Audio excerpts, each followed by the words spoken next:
مجھے ملا تو کہنے لگا کہ میں سہروزے میں چلا گیا جماعت میں۔ والد صاحب میرے تبلیغ کے بہت خلاف تھے، انہیں پتہ چلا کہ یہ تبلیغ میں گیا ہے تو مجھے بہت مارا، پھر مجھے روزانہ مارتے تھے۔ میری والدہ کہتی تھی کیوں مارتے ہیں اس کو، تبلیغ کو برا کام ہے جو آپ اس کو مارتے ہیں، پھر باہر لے جا کے مارتے تھے۔ کہتا جب میں مسجد جاتا تھا تو میرے چہرے پر کپڑا ڈال کے لے کے جاتے تھے کہ تو نے تبلیغ والوں کو دیکھنا بھی نہیں ہے، اتنا سخت تھا۔ اور کہتا ہے مجھے سنت لباس نہیں پہننے دیتا تھا کہ پینٹ شرٹ پہنو۔ اچھا میں گھر میں تو پینٹ شرٹ پہنتا تھا اور میں نے کرتا شلوار پگڑی مسجد میں رکھی ہوئی تھی۔ ابا جان وکیل تھے، عدالت چلے جاتے، میں مسجد جاتا، وہ پینٹ شرٹ وہاں رکھ دیتا تھا، شلوار پگڑی باندھ کے کالج جاتا، دعوت بھی دیتا تھا اور وہاں کالج بھی پڑھا۔ ابا جان کبھی کبھی کالج بھی آ جاتے تھے، لڑکے مجھے بتا دیتے کہ والد بہت سخت ہے، وہ دروازے میں داخل ہوتے ہی آ جاتے کہ تیرا باپ داخل ہو گیا۔ ایک پینٹ شرٹ میں نے وہاں بھی رکھی ہوئی تھی کالج میں، جلدی سے جا کے وہاں غسل خانے میں جا کے پھنسا لیتا تھا، ورنہ مارتے تھے تو نے سنت لباس کیوں پہنا ہے۔ جب ایک آدمی ہوگا آنکھوں کا اندھا، ایک ہوتا ہے دل کا اندھا، جس کو حضور کے طریقے میں کامیابی نظر نہیں آتی، وہ دل کا اندھا ہے۔ آنکھوں کا اندھا دنیا کے گڑھے میں گرتا ہے اور دل کا اندھا جہنم کے گڑھے میں جا کے گرتا ہے۔ وہ کہنے لگا کہ میں ایسے مار کھاتا رہا، میں نے BA کا امتحان دیا تو چھپ کر رائے آ گیا۔ جب رائے میں آیا تو 65 دن کے بعد ابا جان بھی تشریف لے آئے، مجھے پتہ چل گیا کہ ابا جان پکڑنے آ گئے۔ میں وہاں سے نکلا، ریلوے لائن کے پھاٹک والی مسجد میں جا کے چھپ گیا۔ ابا جان بزرگوں سے وکیل تو ویسے ہی بحث کرتے ہیں تو بحث کرتے رہے، لڑتے رہے، لیکن میں نہ ملا ہوں۔ اللہ کی شان، ایک دن پتہ نہیں اختلاط کے مقیم کو ساتھ لے کر وہ مسجد میں پہنچ گئے، مجھے سوتے کو پکڑ لیا، کراچی لے گئے۔ راستے میں ابا جان نے بہت پھل کھلائے، میں نے سمجھا کہ اتنے پھل کھلا رہے ہیں تو ایسا لگتا ہے جیسے ان کو تبلیغ سمجھ آ گئی ہے۔ رائے میں 3-4 دن رہے، لیکن مجھے گھر چھوڑا اور بازار سے چمڑے کے کوڑے خرید کے لائے۔ اتنا مارا کہ بدن سے خون نکلنے لگا، پھر بھی بس نہیں کی۔ جانے میں بے ہوش ہونے کے قریب، ابھی بھی چلا لگا کیا مجھے مل کے گیا ہے۔ کہتا ہے میں بے ہوش ہوں، قریب ہوں۔ پھر کہتا ہے موٹر سائیکل کے پیچھے ہاتھ باندھ دیے میرے، 2 گھنٹے موٹر سائیکل کے پیچھے دوڑ لگوائی ہے۔ کہتا ہے مجھے ایسا لگ رہا تھا جیسے ہوا میں اڑ رہا ہوں۔ پھر وہاں لے گئے پولیس والوں کے پاس مروانے کے لیے کہ اس کو مارو۔ میں اس کو منع کرتا ہوں، یہ مانتا نہیں، تبلیغ میں جاتا ہے۔ تھانے دار بھی ڈنڈا لے آیا، اب مارا نہیں تھا، ایک اور تھانے دار آ گیا۔ اس نے کہا کیا جرم اس بچے کا؟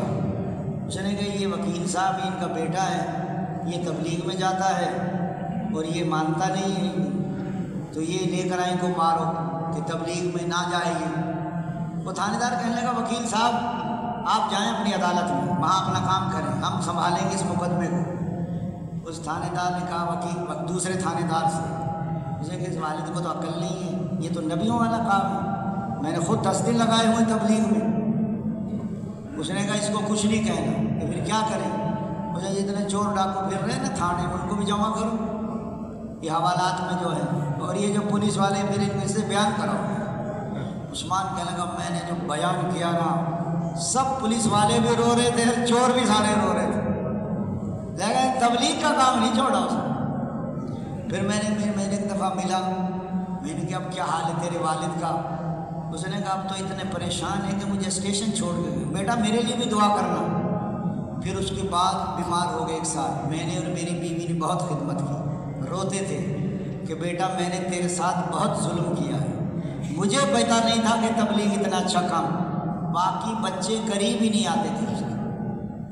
میں نے میری بیوی پھر کہنے لگا اچھا جتنے مکان دکانیں ہیں نا یہ سب آپ کے نام کرتا ہوں۔ اس نے کہا یہ مصیبت کو میرے گلے میں نہ ڈالیں، یہ وراثت کا محل ہے، اس کو تقسیم کرو، فروخت کرو، سب میرے دشمن بن جائیں گے، یہ سب کا حصہ میرا نہیں ہے۔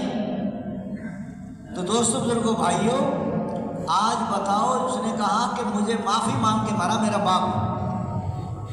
انسان بغیر دین کے نہیں بنتا، حضور والے دین کے بغیر۔ آدمی اپنے کو سمجھتا ہے کہ میں قیمتی ہوں، اللہ کے نزدیک قیمتی نہیں ہوتا وہ۔ ایک دن ایک عورت بچے کو دودھ پلا رہی تھی تو ایک آدمی بادشاہوں کی طرح پگڑی، گھوڑا، بڑا شان و شوکت۔ تو ماں نے کہا اے اللہ میرے بیٹے کو ایسا بنا دینا۔ بچہ بولا 3 مہینے کا بچہ، اے اللہ مجھے ایسا نہ بنانا۔ ماں بڑی پریشان ہو گئی۔ پھر ایک لڑکی کو مار رہے تھے، تہمت لگا رہے تھے، مار پیٹ اس کو گھسیٹ رہے تھے۔ پھر اس ماں کہنے لگی اے اللہ میرے بیٹے کو ایسا نہ بنانا۔ بچہ بولا اے اللہ مجھے ایسا ہی بنانا۔ ماں کہنے لگی کہ بیٹا میں تیرے لیے کیا کہتی ہوں، تو کیا پسند کرتا ہے؟ امی آپ کو پتہ نہیں ہے یہ جو ترا لگایا پھر رہا ہے نا گھوڑے پہ بہت بڑا ظالم ہے اور اللہ اس سے ناراض ہے، اور یہ جو لڑکی ہے یہ بالکل نیک لڑکی ہے، لوگ خواہ اس پہ ظلم کر رہے ہیں، تہمت لگا رہے ہیں، مظلوم ہے یہ دنیا میں صرف شان و شوکت اور دین نہ ہو تو کبھی اللہ کے نزدیک کوئی اور پیار ہے۔ اس لیے دوستوں بزرگوں بھائیو اگر محنت ہوگی جب دین آئے گا تو پھر زندگی دنیا میں منمانی جی چاہی پر چلو۔ ابن آدم ایک تو تیری چاہت ہے اور ایک میری چاہت ہے، اگر تو وہ کرے گا جو میری چاہت ہے تو میں وہ بھی عطا کر دوں گا جو تیری چاہت ہے، اگر تو نے کی مخالفت اس کی جو میری چاہت ہے تو تھکا دوں گا تجھے اس میں جو تیری چاہت ہے، اور ہوگا پھر بھی وہی جو میری چاہت ہے۔ اللہ چاہتے ہیں میرے محبوب کی تباہ کرو، منمانی چھوڑ دو، رواجوں کو چھوڑ دو، قوموں کو چھوڑ دو، برادری کو چھوڑ دو، دین کے خلاف اگر کوئی آئے تو اس کی پرواہ نہ کرو، یہ ساری رشتہ داریاں دھری رہ جائیں گی، اللہ رسول اور اعمال ہی کام آئیں گے آدمی کی۔ اس لیے فرمایا دوستوں بھائیوں جب آدمی قربانیاں کر لیتے ہیں پھر اللہ کی مدد آتی ہے، جیسے بدر میں آئی، جو مار رہے تھے وہ مر رہے تھے، جو پیٹ رہے تھے وہ 70 قتل ہو گئے، 70 قید میں آ گئے، اور مار کھا کے مکے کو پھر فیصلہ قدرت ہے، اللہ مسلمانوں کو غلبہ دیتے ہیں۔ ایک زمانہ تھا جب حضور پاک صلی اللہ علیہ وسلم نے یہ ایران کے بادشاہ کو خط لکھا اور قاصد بھیجا، وہ کہنے لگے درباری خط ہمیں دے دو ہم پہنچا دیں، بات نہیں اس کے ہاتھ میں دینا ہے۔ جب اس نے خط پڑھا تو غصے میں بھر گیا، میرا نام پہلے کیوں نہیں لکھا، اللہ کا نام، اللہ کے رسول کا نام، پھر بادشاہ کا نام، غصے میں خط پھاڑ دیا۔ وہ قاصد دے کر آ گیا کہ ہم نے اپنا کام کر دیا۔ اس نے یہ یمن ان کے تابع تھا اور یمن والوں کے تابع تھے مکے مدینے والے۔ یمن کے گورنر بازان کو پیغام بھیجا، 2 مضبوط سپاہی بھیج کر جس نے خط لکھا ہے محمد نامی صلی اللہ علیہ وسلم کو پکڑ کر میرے پاس لے آؤ۔ وہ پہنچ گئے سپاہی، بڑی بڑی ان کی مونچھیں تھیں۔ اچھا جب یہ جا رہے تھے نا تو مکے والے ان کو مل گئے سپاہیوں کو، کہاں جا رہے ہیں کہ کسریٰ نے بھیجا ہے محمد صلی اللہ علیہ وسلم کو لے کر، جب خوش ہو گئے کہ اب ہو گیا کام حضور کا، کسریٰ سے ٹکرا کے بچ نہیں سکتا،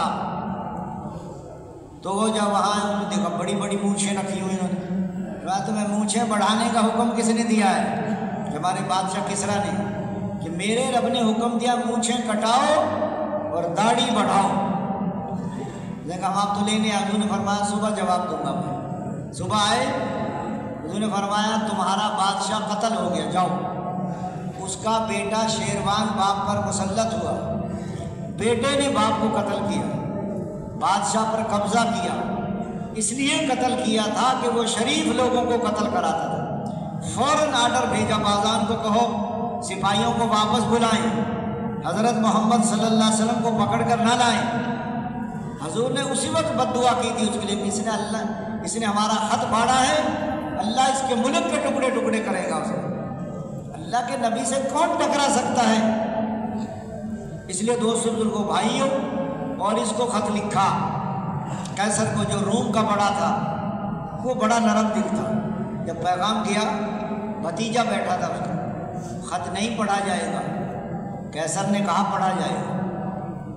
اس کا بھتیجا بہت آکڑ خاں خط پڑھا، دونوں پادری اسلام میں داخل ہوئے۔